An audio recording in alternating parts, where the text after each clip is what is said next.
వివాహ బంధంతో ఒక్కటి కాబోతున్న విజయ్ దేవరకొండ రష్మికకు ప్రధాని మోదీ శుభాకాంక్షలు తెలిపారు. 7 అడుగుల వివాహ బంధంతో వారి మధ్య స్నేహం మరింత బలపడాలని ఆశీర్వదించారు. జీవిత భాగస్వాములుగా చక్కని ప్రయాణాన్ని చేయాలని ప్రధాని ఆకాంక్షించారు. కాగా విజయ్ రష్మిక వివాహం రేపు ఉదయపూర్లో జరగనుంది.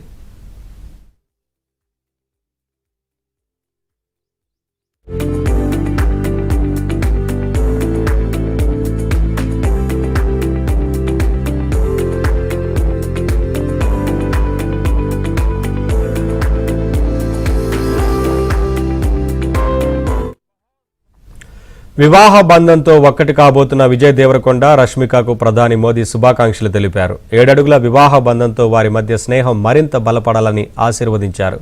జీవిత భాగస్వాములుగా చక్కని ప్రయాణాన్ని చేయాలని ప్రధాని ఆకాంక్షించారు. కాగా విజయ్ రష్మిక వివాహం రేపు ఉదయపూర్లో జరగనుంది.